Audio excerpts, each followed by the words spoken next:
खुलुमबाय गोजोन फुंबिलि बयनिसिमबो नोंथांमोनखौ आंनि चेनेलाव गासैखौबो बरायनाय बावहरग्रोनाय थाबाय आसा खालामो नोंथांमोना खौरांखौ नायनानै मोजां मोनगोन। गुवाहाटी पुलिसा मोनसे गोख्रों अपारेशन खालामनानै आदाबारिनि गंसे हटेलनिफ्राय डकाइतनि हानजाखौ हमनो हादों।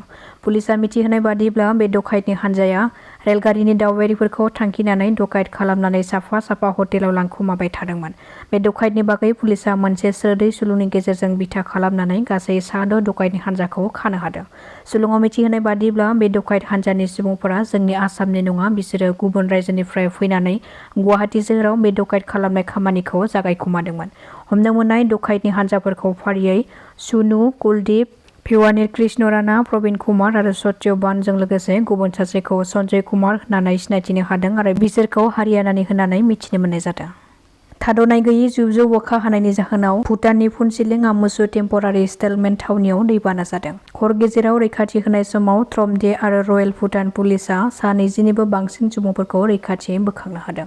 दैबानानि जाहोनाव फुनसिलिं थिम्फु लामा साखाथियाव थानाय फुइनसलिं थिम्फु राजा लामायाबो दैबानानि जाहोनाव होथेदों, जायनि जाहोनाव हान्था मेलाया गोहोम गोग्लैदों आरो बिबानगिरिफ्रा थासारिखौ नोजोर होगासिनो दङ आरो रायजो राजाफोरखौबो सांग्रांथि थानो थाखाय खावलायदों। बेराफारसेथिं धेमाजि जिल्ला फोथारावबो दैबाना लोमसावनाया गोबां खहा जादों। अरुणाचल प्रदेशनिफ्राय बोहैबोनाय दिमु दैमाया आसामनि माखासे जायगाफ्राव लोमसावनानै हा खुरखानानै खहा खालामदों।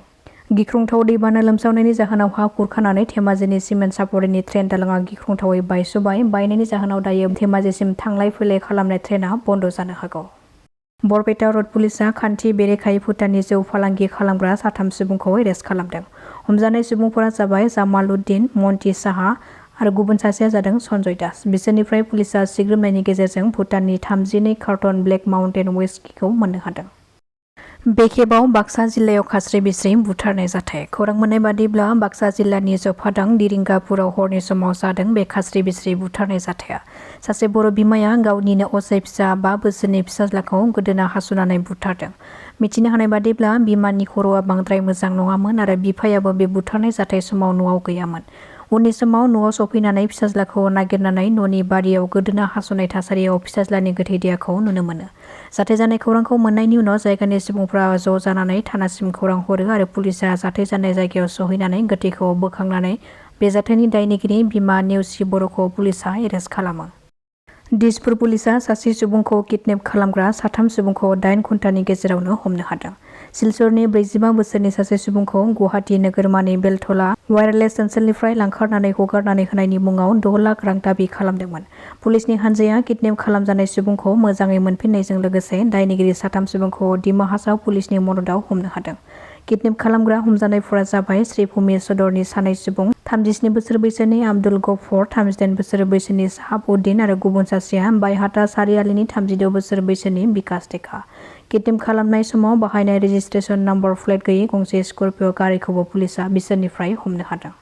बेराफारसेथिं एजिपिडिनि सनापुर पुलिसआबो स्रोदै मोनसे सुलुंखौ बिथा खालामनानै दिगारुआव सेबनानै गांनै बेगाव लांनाय गं 199 क'डेन सेरापनि बथलखौ हमनो हादों। खान्थि बेरेखायै क'डेन सेराप लांनायनि दायाव 6 सुबुंखौ पुलिसआ हमदों। हमजानाय सुबुंफोरा जाबाय फारियै नगाव जिल्लानि साद्दाम हुसेन, दिलदार आली, आइजुल हुसेन, आनवार हुसेन, मइनुल इस्लाम आरो गुबुन सासेया वाहिदुल आली। শক্তিশালী ডিস্ট্রিক্ট কমিটি খুব ভালে আছে আৰু সকলো যিখিনি দলৰ আমাৰ কেন্দ্ৰীয় কমিটি হওক চেল হওক সকলো ঠিকমতে কাম কৰি আছে। তো সেইকাৰণে অনাগত দিনৰ কাৰণে বড়োলেণ্ডখন যেনেকৈ শান্তি আছে শান্তি কৰি ৰাখিবৰ কাৰণে বিভিন্ন জাতি জনগোষ্ঠীৰ ইস্যুবিলাক সমাধান হোৱাৰ কাৰণে আৰু UPPL মডেলৰ যিটো ৰাজনীতি এইটো পৰৱৰ্তী সময়ত আগুৱাই নিয়াৰ কাৰণে আমি আলোচনাবিলাক কৰি আছোঁ। এতিয়ালৈকে মই একো ক'ব নিবিচাৰোঁ। চৰকাৰ এখন চলিব, ইলেক্টেড হৈছে, ৰাইজে মেণ্ডেট দিছে, কাম কৰিব। এতিয়া মেইন কামটোতো আপোনালোকৰহে। আমিতো কাউন্সিলত বিৰোধী হিচাপে আমাৰ কথাবিলাক কম, কিন্তু চতুৰ্থ স্তম্ভ হিচাপে যিটো ভাল হৈছে বেয়া হৈছে আপোনালোকেও অলপ চোৱা চিতা কৰক। তেতিয়া অলপ যিবিলাকে গভৰ্নেন্সত থাকে সেইসকলে সঠিক পথত আগুৱাই যাবলৈ বাধ্য হ'ব। আজি খুবেই ভাল লাগিছে ইয়াত আহি পেলাই যে আমাৰ বীৰ শিলাগাঙৰ এটা ডেথ এনিভাৰ্চাৰী প্ৰগ্ৰামত সুন্দৰৰূপে আমি বছৰে বছৰে পালন কৰোঁ আৰু তেনেকৈ আমি সুন্দৰৰূপে আমি অহা দিনটো বা আমি যিমানলৈকে আমি আছোঁ পৃথিৱীত তেখেতৰ স্মৃতিটো আমি সন্মান যোগে আমি পালন কৰি গৈ থাকিম। টাইম আমাৰ সন্মানীয় শ্ৰীযুত হাগ্ৰাম ছাৰে ইয়াৰ কিবাটো নিৰ্মাণটো বা ইয়াৰ কনষ্ট্ৰাকশ্যনটো কৰিব দিব।